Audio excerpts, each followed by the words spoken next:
Have you ever wondered why you work so hard, yet always feel broke?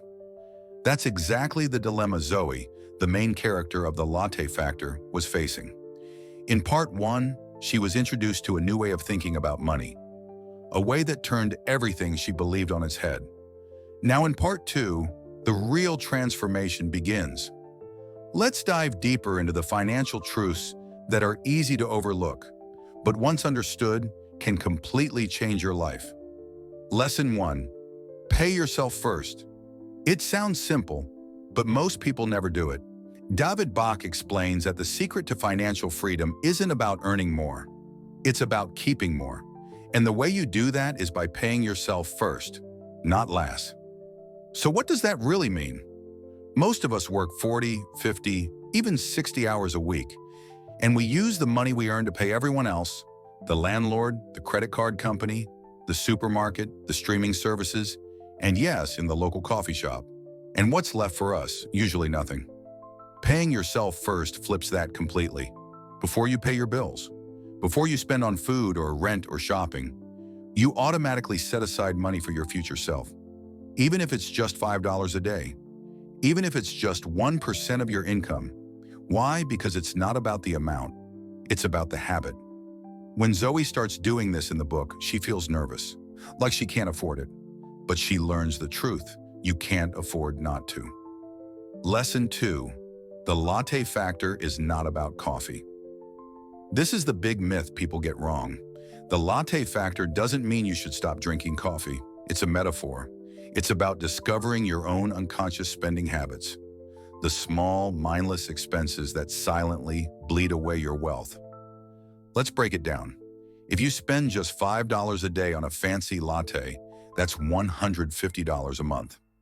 But if you took that same $150 and invested it instead, over 30 years at a 7% annual return, you'd have more than $180,000 just from your daily coffee. That's the magic of compound interest. But here's the truth bomb.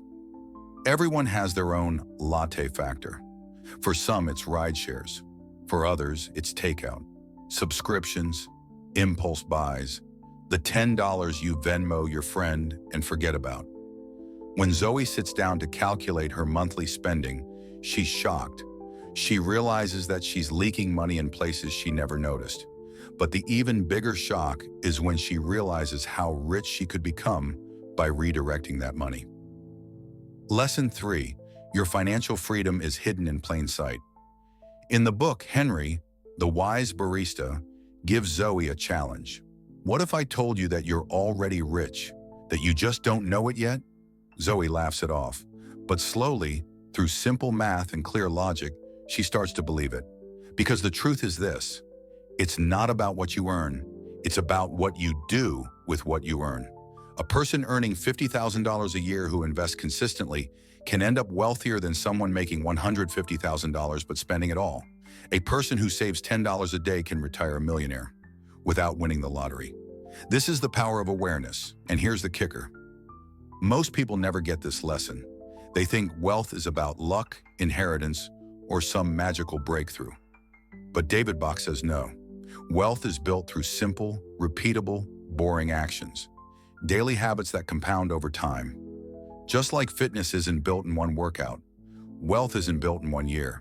It's built by repeating small, smart decisions over decades. Lesson 4. Habits are stronger than willpower. Zoe tries something radical. She automates her savings.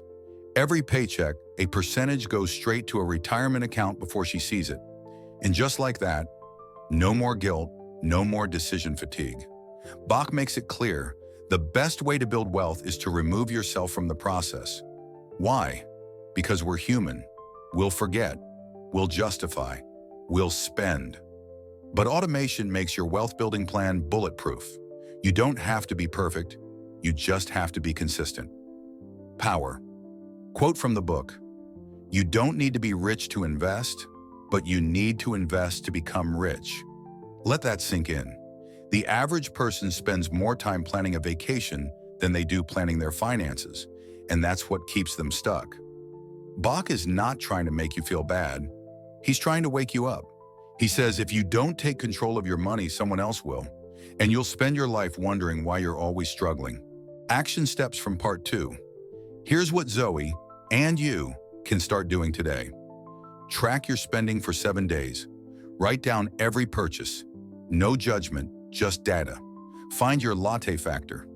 Identify the daily habits that don't bring lasting value.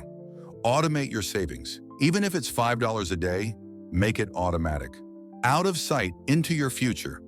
Open a basic investment account, a Roth IRA, a simple index fund. Start now, even if it's tiny. Believe that you're already rich, because financial freedom is about mindset first, money second. By the end of part 2, Zoe is no longer overwhelmed. She's empowered. She's not waiting to be rich someday.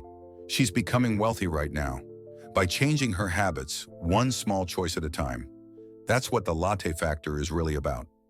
Coming up in part 3, we'll dive into the incredible power of compound interest, the importance of starting now, and how financial freedom isn't just about money, it's about time, joy, and peace of mind.